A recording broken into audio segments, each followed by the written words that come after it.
Bonjour et bienvenue sur Anglais Cours Club. Aujourd'hui, nous allons voir comment on dit devant en anglais. Donc, il y a plusieurs possibilités et on va les voir ensemble à travers quelques exemples.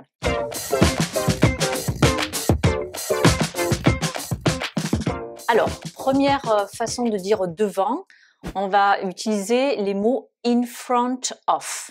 Exemple, I met her in front of the high school. I met her in front of the high school. Donc ça se traduit de la façon suivante, je l'ai retrouvée devant le lycée. Donc her, c'est le pronom pour une femme et the high school, c'est le terme américain pour le lycée. Donc là, on est bien sur in front of, qui veut dire devant. Et maintenant, si on est devant une personne et en fait on est face à cette personne, on peut dire je suis devant cette personne ou face à cette personne. Donc là, il y a un autre mot qui existe en anglais, c'est opposite. Exemple, he sat opposite her in the tram or in the streetcar.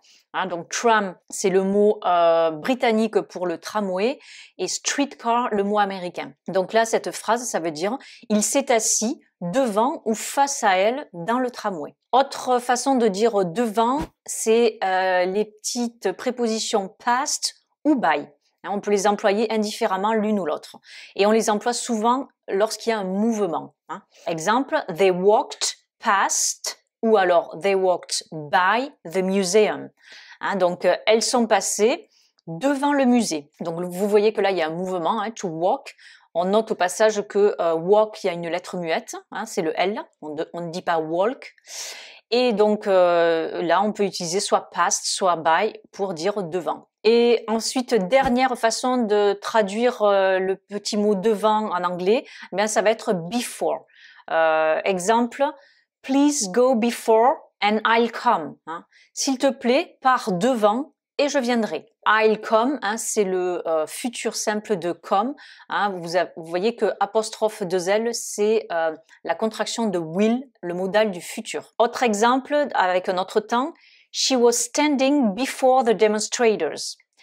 Elle était debout, donc to stand c'est être debout, before the demonstrators, devant les manifestants. Donc she was standing, ça c'est le past continuous, donc on a l'auxiliaire to be au passé suivi du verbe en forme ing. Et demonstrators, donc ce sont les manifestants. To demonstrate, ça peut être démontrer. Mais ça peut être aussi manifester. Et donc, demonstration, la manifestation. Voilà, donc nous avons vu ensemble toutes les façons qui nous permettent de traduire devant en anglais. Donc, je récapitule. In front of, opposite, et là, on est face à quelqu'un. Past ou by, souvent quand il y a un mouvement. Ou alors, before.